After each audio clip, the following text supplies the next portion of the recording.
I think the overarching goal or reason why I ordained is because I wanted to be a better person, a kinder person, a wiser person.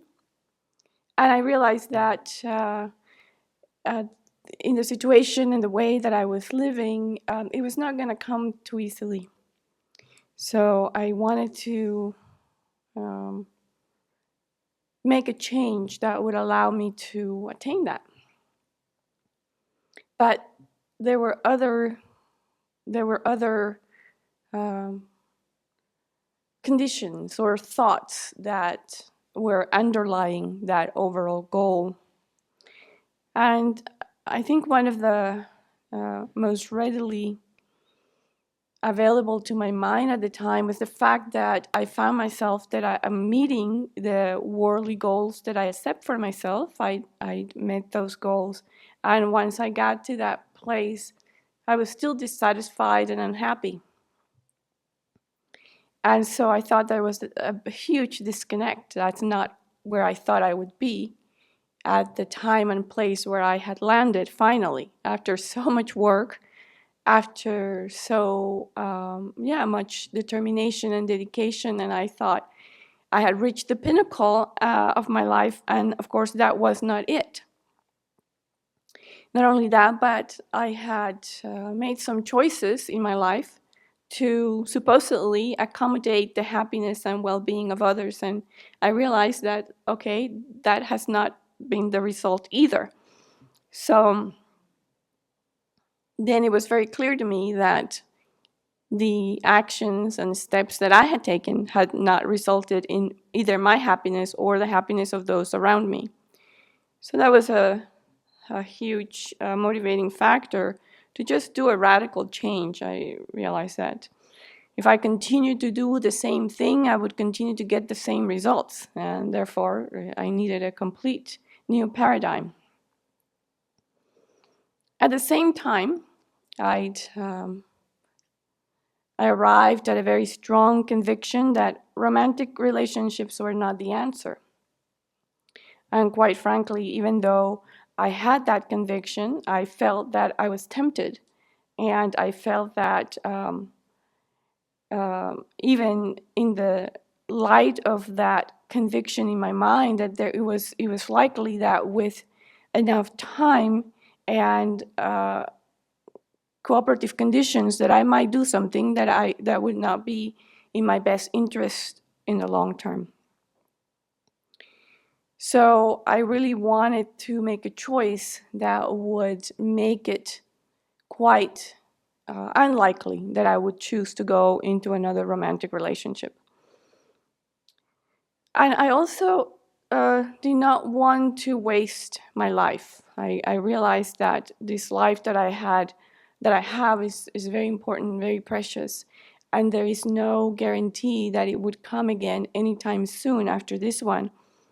And I felt that it would be a great waste to let that go by,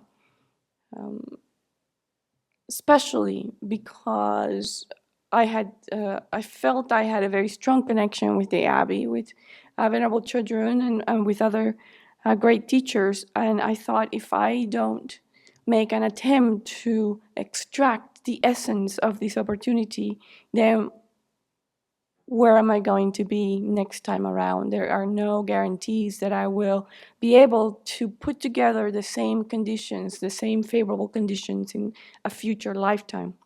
And therefore, this would be a waste. And no one around me could guarantee that I would have this opportunity again in the future, no matter how much they care for me, how much they love me, how much they said that they needed me. There was no way that they could do anything to impact that for me.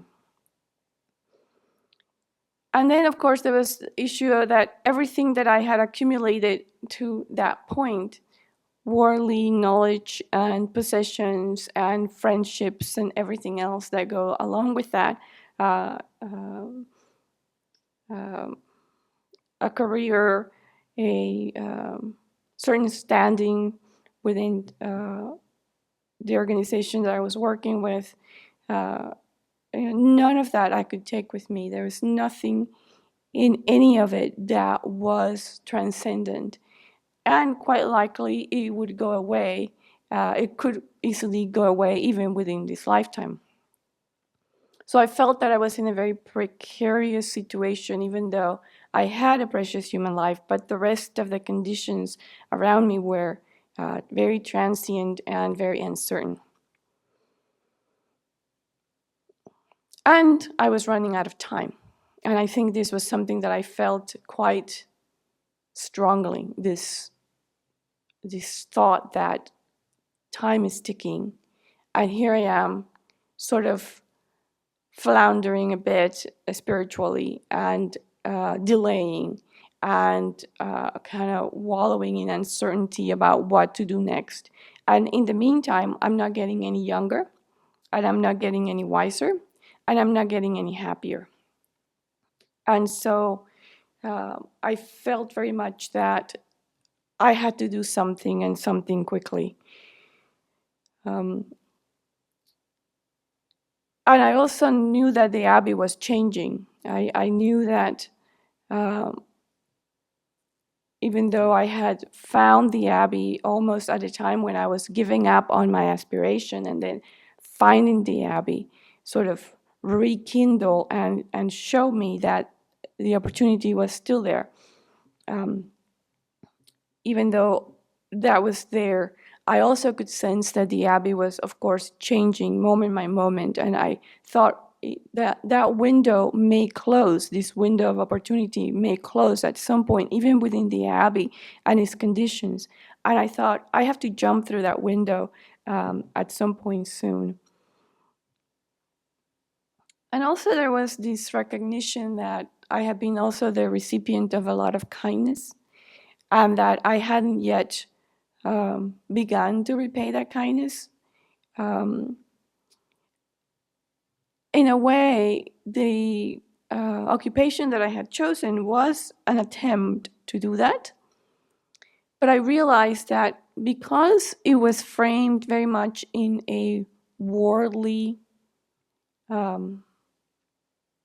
paradigm, that the families and children that we were helping were not receiving any long-term benefit. And when I realized that, the deep satisfaction that I have felt at working in that field sort of vanished. And it was clear to me that I wanted to find another way to actually repay the kindness. And lastly, the other situation that I became aware of is that my practice was really dwindling. With work and my dedication to that work came the situation that I had less and less time for practice. And so there was little practice, very little opportunity to gain merit. And so I didn't see, or I sort of did a forward progression of my current situation at the time, and what I saw for the future was not at all the situation that I had wanted. It was a situation where my practice could even disappear, and I could be drawn back into a lot of worldly activities. And frankly, it scared me. It really, really, really scared me. Especially because I know temptations were propping up.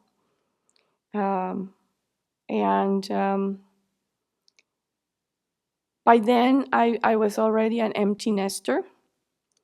And I thought, if I don't take this opportunity, I'm not going to make it. So I took it.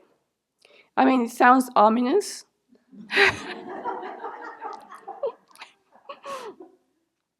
It sounds ominous, and I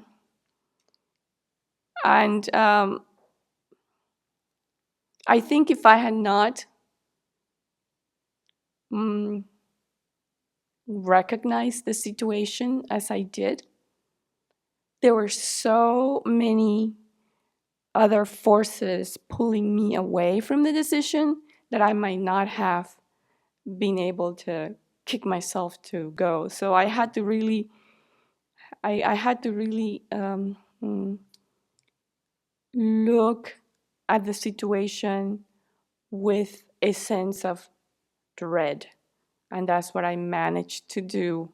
Because if I didn't have that dread, I would continue to think, oh, look, I have everything that I wanted. This is wonderful. Now that my daughter is away, I can find another partner. I can go do some traveling. I can finally afford more things that I wanted. You know, I could do that whole thing. And then just paint myself a fantasy that, you know, for all those years had never come true.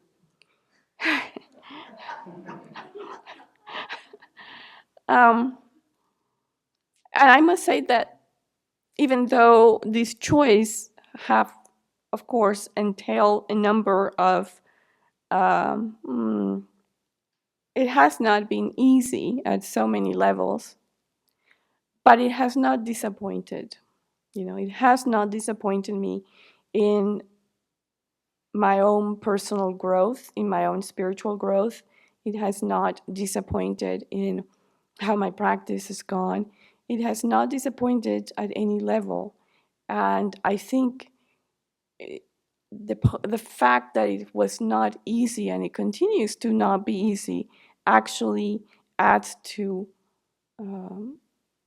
the growth and the satisfaction that I feel for having made this choice.